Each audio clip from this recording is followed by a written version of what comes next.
Hi, everyone. Welcome to this week's edition of the Carvel Community Meeting. It's our second time that we are now moved to every Thursday. Previously, we were doing every Mondays for these Carvel Community Meetings, but we are now doing every Thursday at 10:30 a.m. Pacific time. So if you're watching this recording from home, we hope that this new day and time works out for you and you can join us live for the next one. When you are attending these meetings, we ask that you please read and abide by our code of conduct. Additionally, we ask that you put your name and any organization that you're representing in this attendees list right here. That helps us keep track of who is attending from where, making sure we're able to potentially reach back out and keep the lines of communications open with the folks that join these meetings. Some announcements that we have, actually just one in particular. We have a workshop, the Carvel team does at Spring 1. The registration is open and the date of that workshop is Thursday, September 2nd at 1:30 p.m. Central Time. It is virtual. It's not attending in person. So you hopefully will be able to attend from wherever you are if that time aligns with your time zone.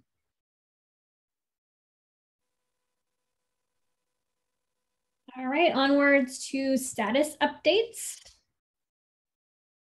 These are the couple of items that we have here based on the project roadmap that we have estimated to be completed by the end of August. So who wants to chime in about kapp-controller, these two items?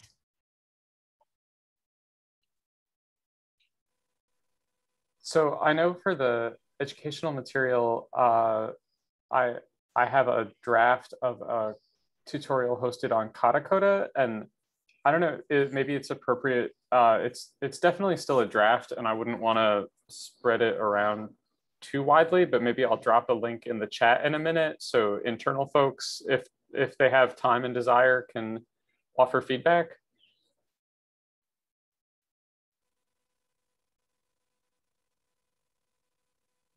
Yeah, that sounds good to me. Cool. And then from the private registry authentication piece, we're still, I think, working through design at this point, but certainly something that is at the top of our list. We're just, yeah, I don't know if Daniel or Joe have anything else that they want to add on that one right now.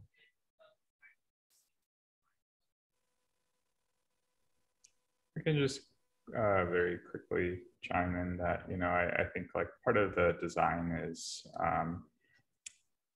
basically extending kapp-controller to sort of integrate with another tool in the Carvel suite called Secret Gen Controller, at least as part of the initial proposal for credential or for easing the process of managing credentials for private registry auth. So it's still a bit loosely defined at this point, and we're getting a lot of feedback on it. But yeah, if people are interested in just learning more about Secret Gen Controller, it might be a good introduction into some of our thinking around how we're going to handle this particular use case.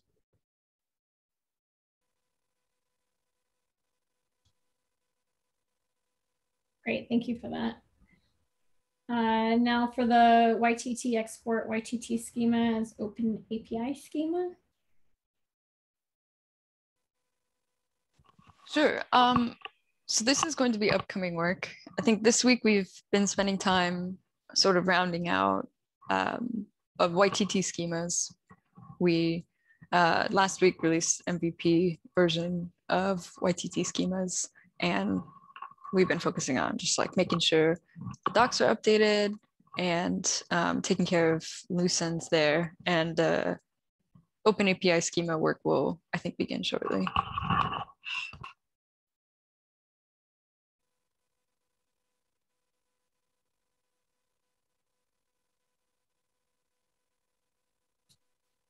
Great, thanks, Carrie.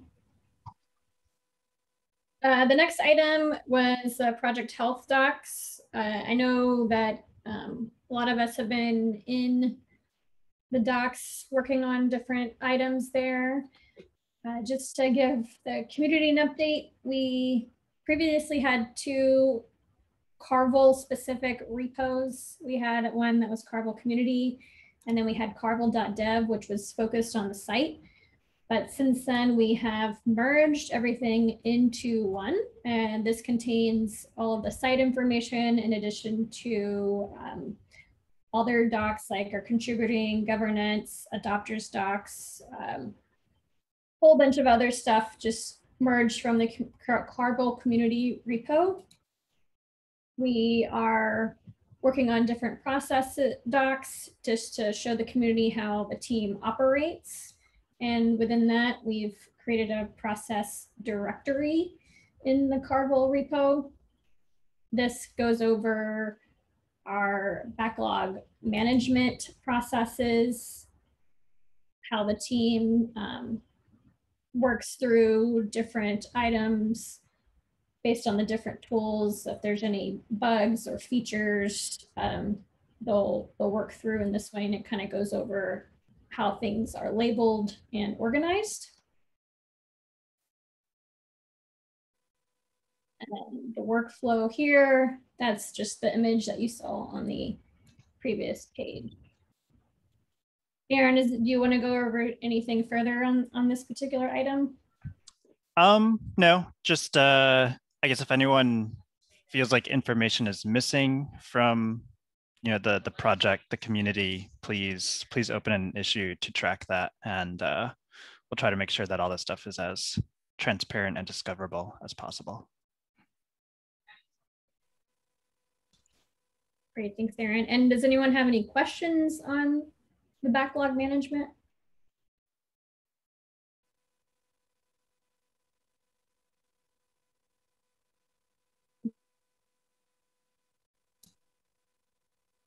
The next thing Aaron is working on moving into public view is the triage process. We've had this in a Google Doc, and it has been shared with the community, but we are in the process of putting this into the GitHub repo here.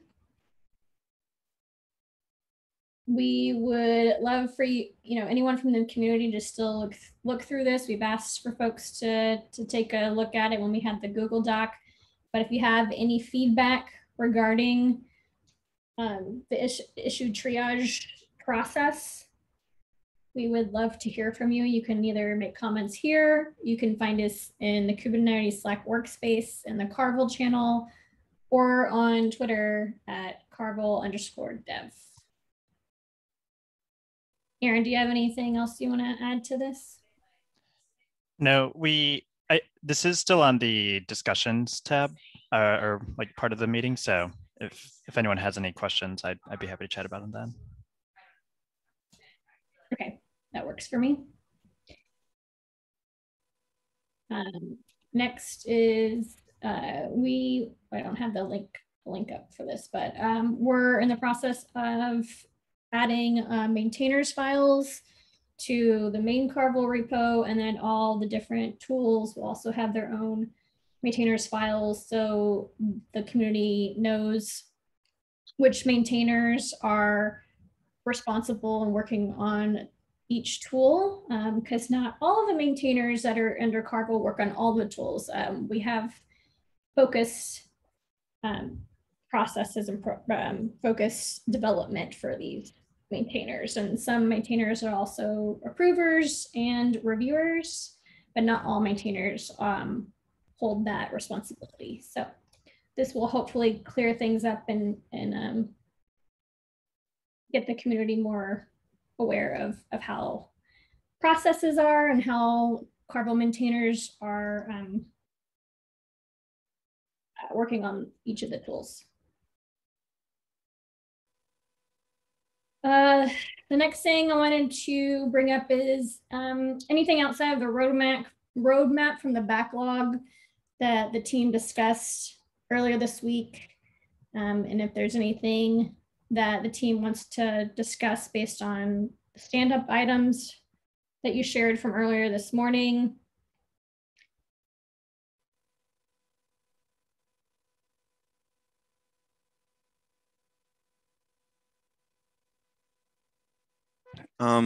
The only thing I'd mention is I spend a lot of time working on triaging issues and working on image package issues on Slack. And that just took a lot of time working on actual backlog items. That's the only thing I probably just didn't really capture in my Slack update today.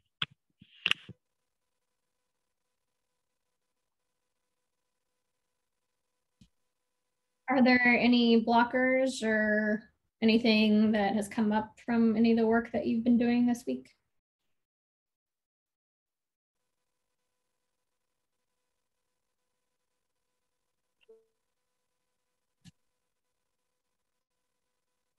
All right, we now are moving on to the YTT schema demo, but before I do that, I always make a mistake and I don't offer up.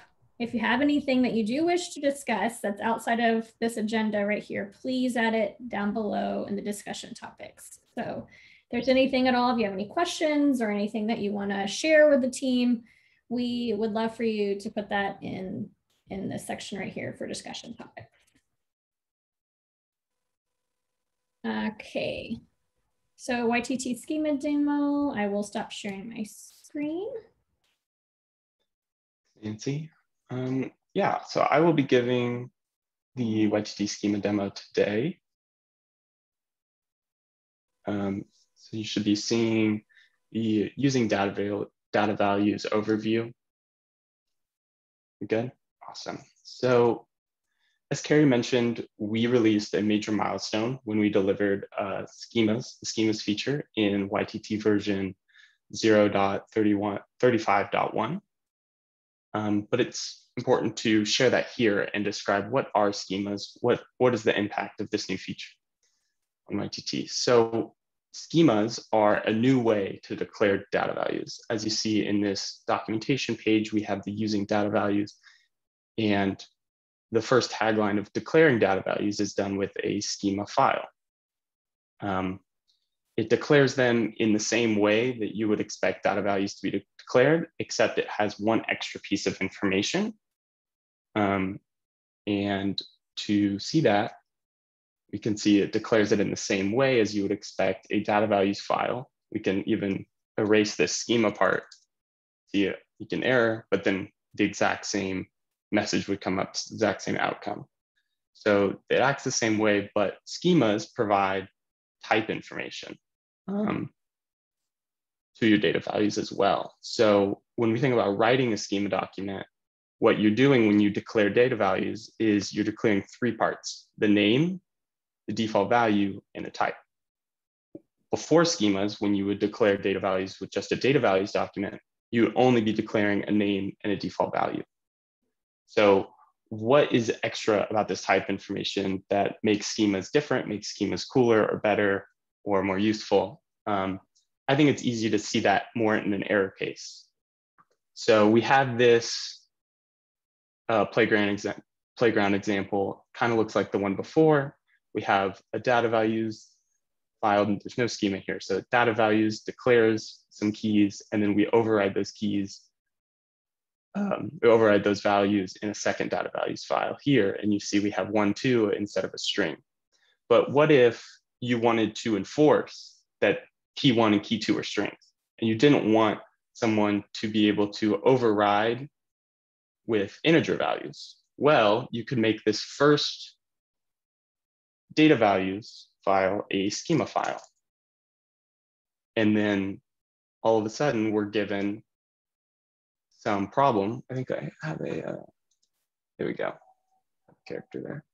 So we're given these errors that key 1 was supposed to be a string, but we found an integer. And in comparison to previous error messages, we think that this is a lot better. This is easier to read. I can make it bigger too. This is easier to read and displays the information and all your errors in a concise, easy to parse way. So how exactly does it work in the scheme of YTT, the way we read in files, the order we do things? We have this cool how it works document that was added, I think, in the last month or two, that has the YTT pipeline, exactly like when you call YTT-F with some configuration, what goes on, what is the order of input of files, and we've added the schemas documents, the data value schemas documents, into this pipeline to demonstrate that it is the way to declare and calculate data values in YTT, and they're processed prior to data values documents. So this is a helpful document to work in schema into your pre-existing pipeline of how YTT works. One thing to note is that arrays don't actually default yet. By default, the value for an array is an empty array, and you would have to provide those defaults through a data values file.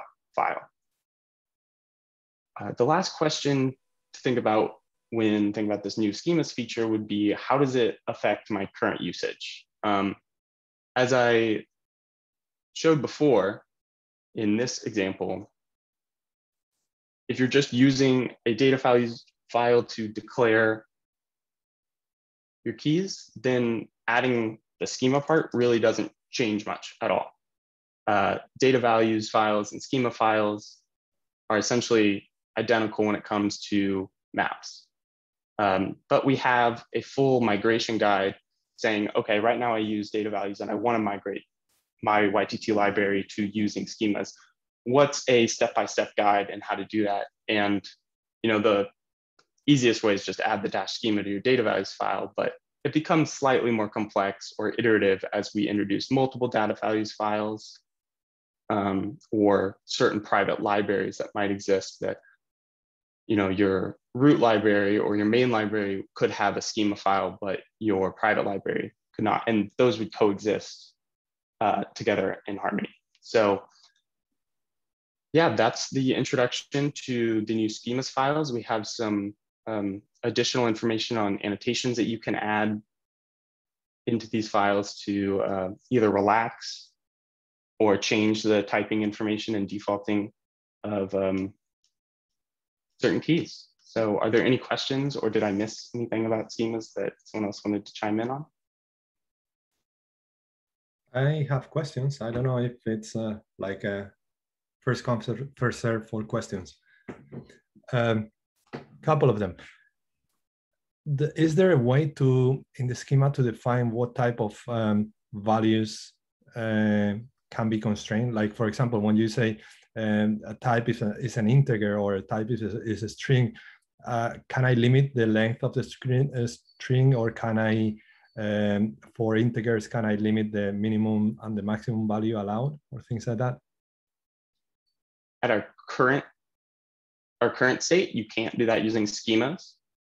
I believe you'd have to use the YTT assert package. In the future, I think that's part of our goal. Is it would be really nice to add these explicit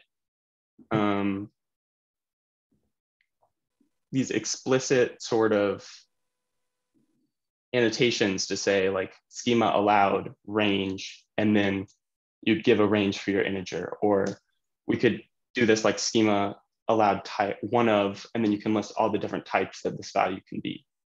So that's in the future, and it's just not how it is currently. Okay. I never thought that this was the first implementation. I thought it was like the final implementation of schemas. So I'm happy to learn that this is just like a first milestone on the schemas. Mm-hmm. And then the other question that I have is, since I'm using the new package API a lot in the Carvel packages, I was wondering, I saw the error message that you get when in the YTT playground, which is really nice. If I run this standalone CLI in my terminal, but when I run this from within kapp-controller, I was wondering whether I will get some errors like this, or they will be somehow optimized to be displayed as output in the, because as you know, most of this comes in the status of the package object. So obviously this cannot be displayed. So.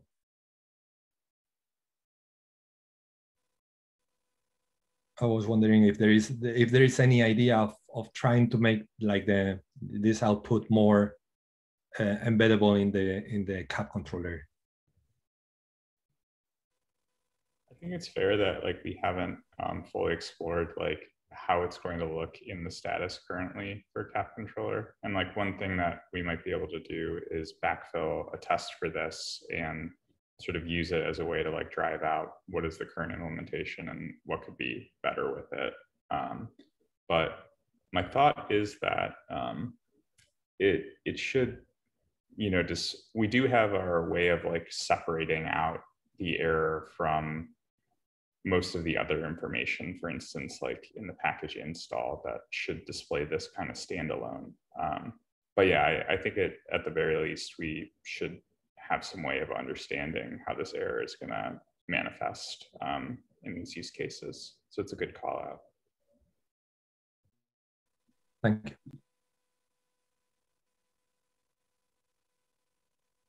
All right, anything else on this topic before we move on?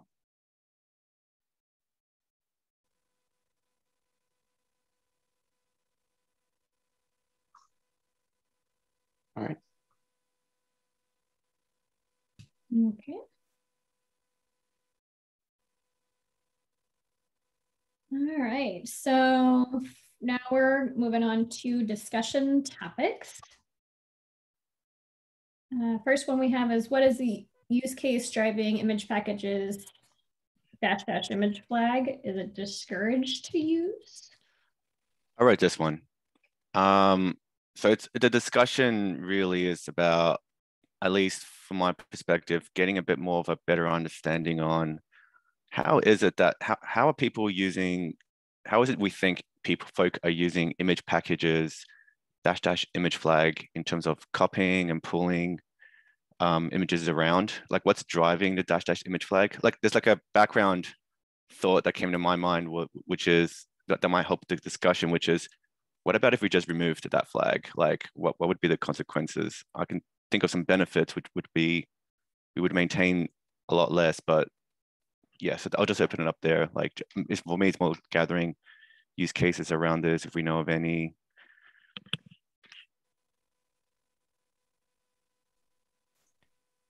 Are you proposing removing the ability to work with images or just the flag? Specifically the flag -- image, and just making bundles not only a first class kind of way of distributing images, but the only way image package handles images. Like I'm actually just thinking out loud, like what if that was the only thing that image package works with, which is just bundles, not, you know, non-image bundles, just typical OCI images. I might probably add a little bit, since I'm the initiator of this discussion because of a comment I did on GitHub. I was basically referring to the use case for image packets. And what I tend to see is that people tends to think as image packets a way of copying image from repository to repository. And that is what we should try probably to make clear. And I don't know if I'm right, but from discussions with Dimitri, is that the goal of image package is not to be able to not be a tool that will be used for moving images around, although it does support that use case, and it might need still to support that use case, and maybe the -- image flag, it is something that needs to happen. But whenever we see that people is using image package for an intent which is not what it should be used for, we should try to drive them to a more appropriate tool. In this case, probably Scopio is the most appropriate tool. So the discussion is, hey, we were using this tool, but we are now using image package to do this, and it's failing, and we get errors, and it's not supporting this flag, or it's not supporting this use case. So maybe that is what I was expecting to clarify in that issue. Does that make sense?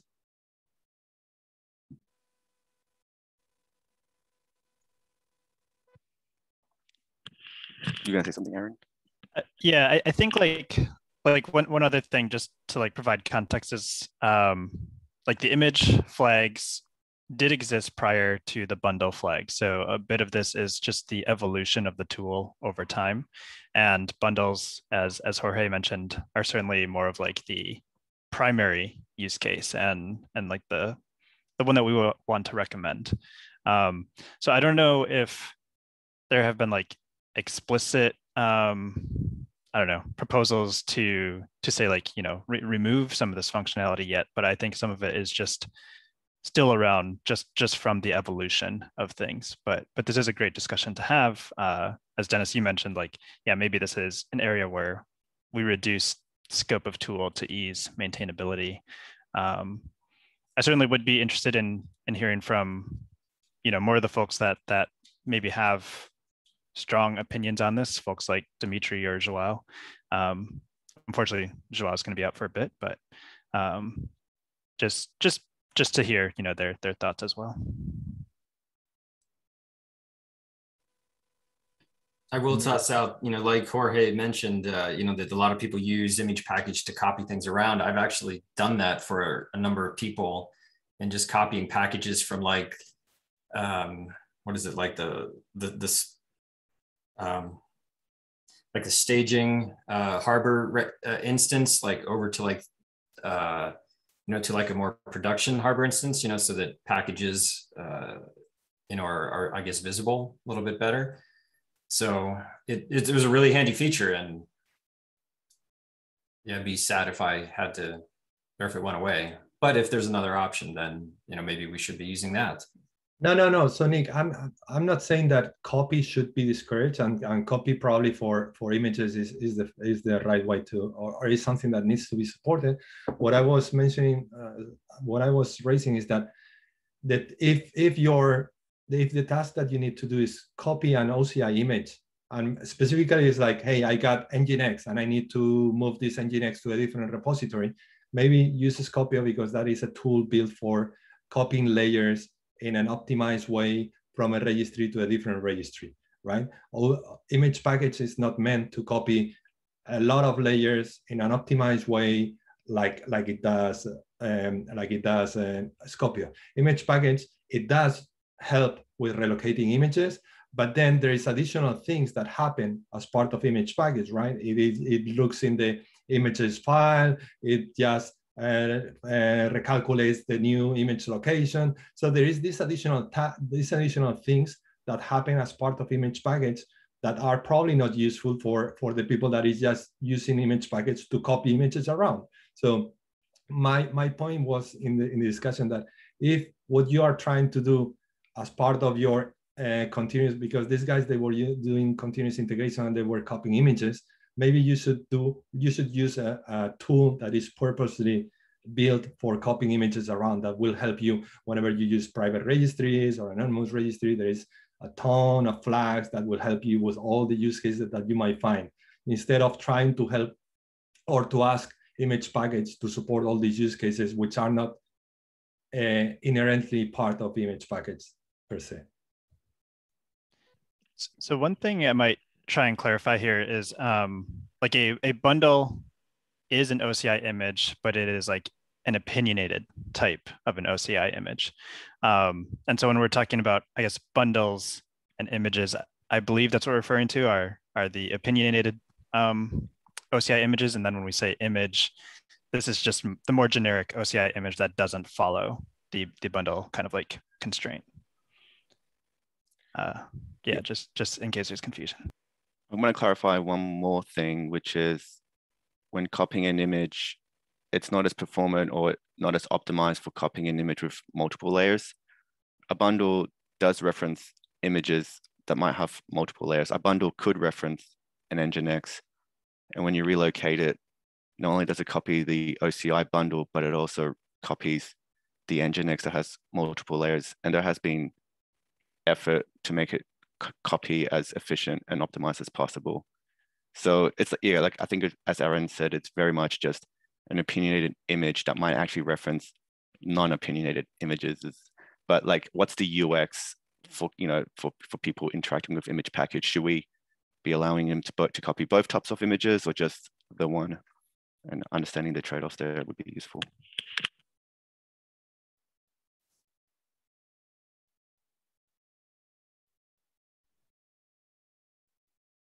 Any further comments on this topic? I just wanted to throw in, I don't know if this ever formally became like an issue that we have with image package, but I do remember there were some discussions, at least along the lines of, you know, is it necessary to support even the options with image package as far as like -I or -B from a UX perspective? And could image package in and of itself just infer like the type of, you know, what someone is actually trying to push or relocate?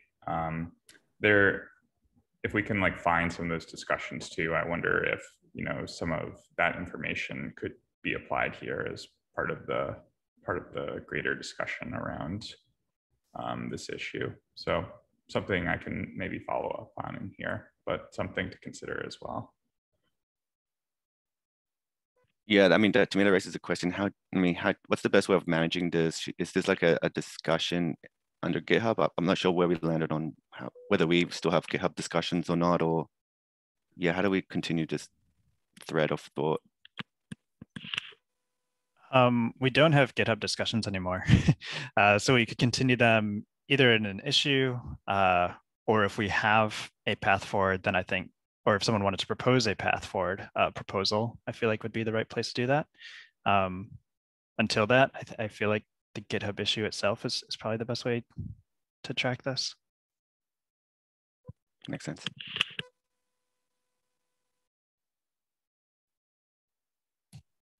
Okay, anything else?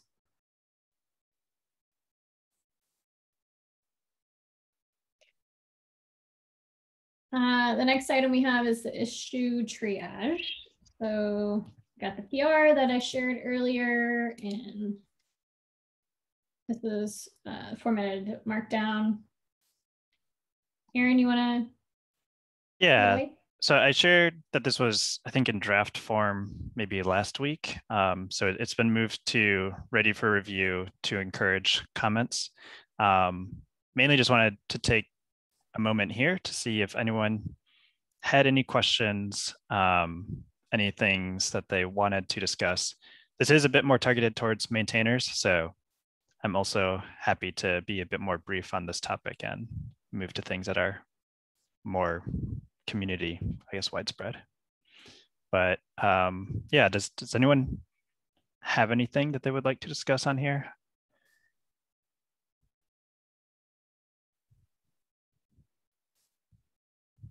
And there are a couple threads, Nancy, if you actually go to your tab to the right. I know there are a couple of threads in progress, so folks can always contribute to those. Yeah, if you just scroll down a little bit further.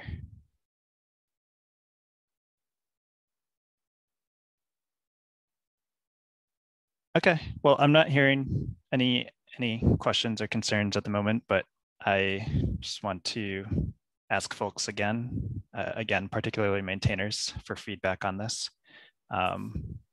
It is proposed some changes, so I'd like to get your thoughts on that. Thanks. Thanks, Aaron. Relatedly, Nick has brought up the discussion topic, how he would like to get more involved with Carvel and contribute to helping out with some issues in the backlog. Earlier this week, I did share with him the issue triage process, so he's had a bit of time to look over that, as well as the contributor model doc, which we are working on getting that moved over to GitHub as well. So Nick, you want to take it away? Yeah.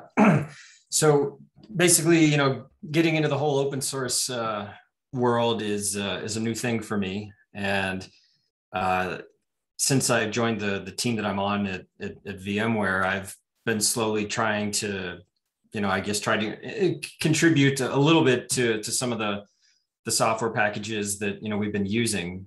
And one of the things that we've obviously, or at least that I've definitely been using quite a bit in my current work has been the Carvel tool set, as some of you well know.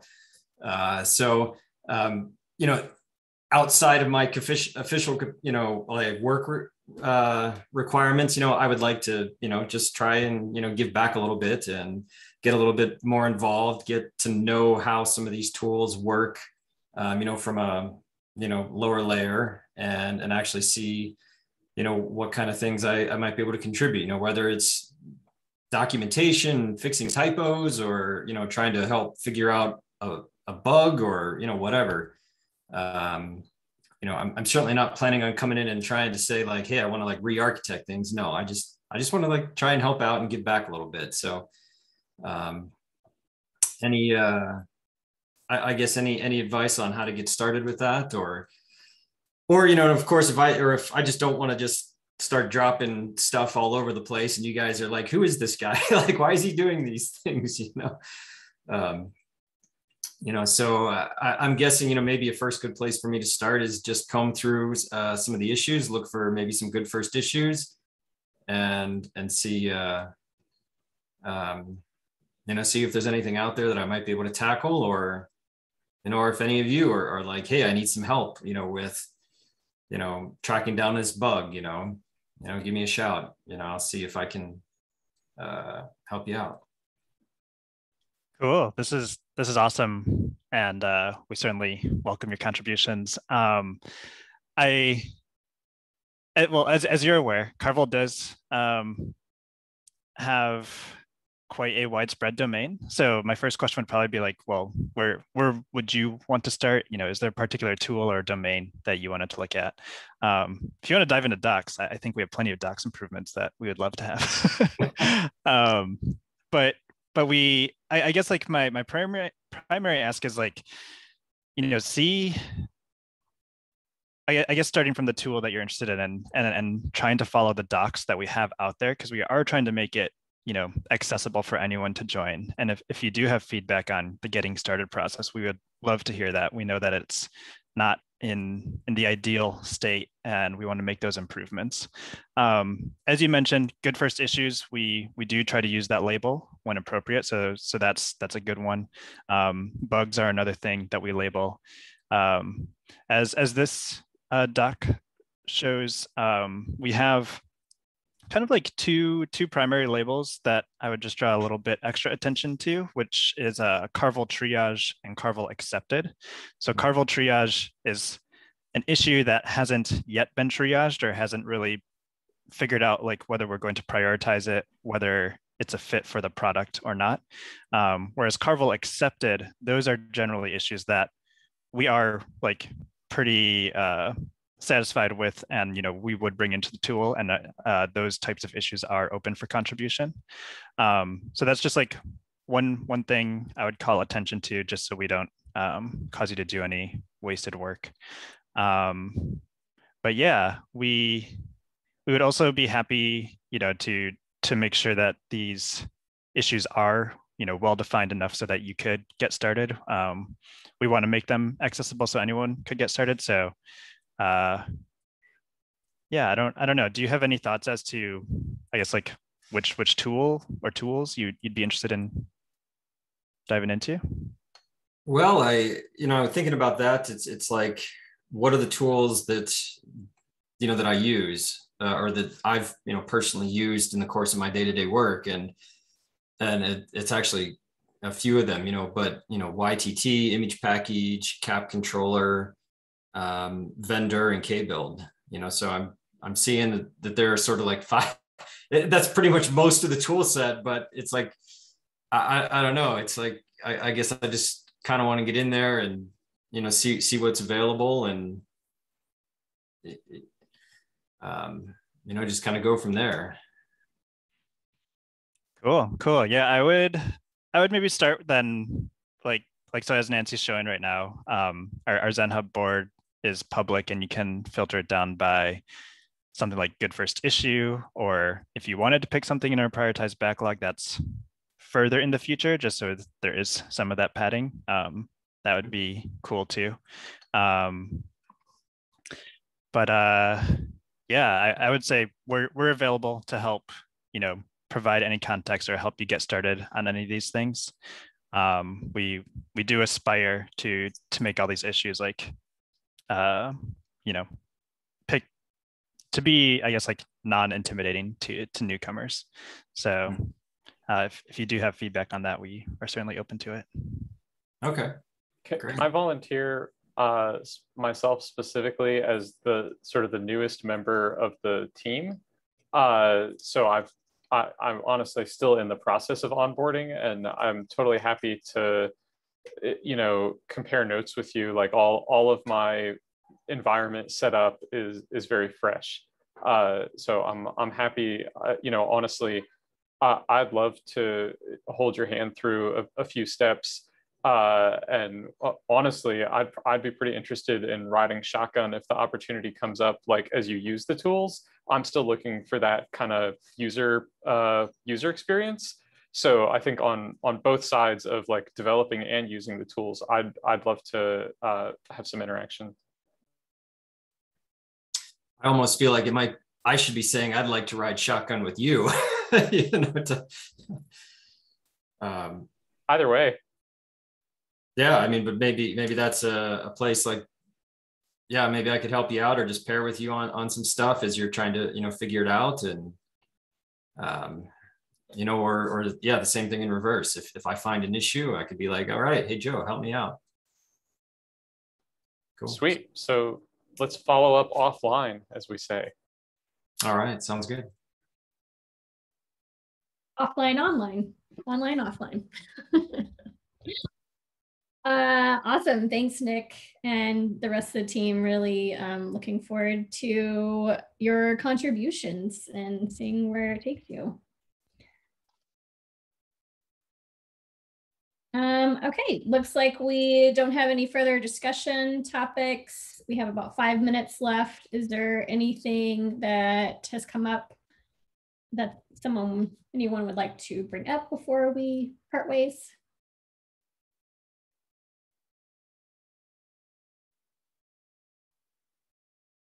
Nope. Okay. Well, thank you everyone for joining today's meeting. It was really great discussion to be had here. And again, if you're watching this from home after it's been recorded, we would love to have you join us and participate in these discussions and anything that you would like to learn more about regarding Carvel. If there's something in particular that you're having trouble with, the team is very eager to help out and guide you through the use of the tools.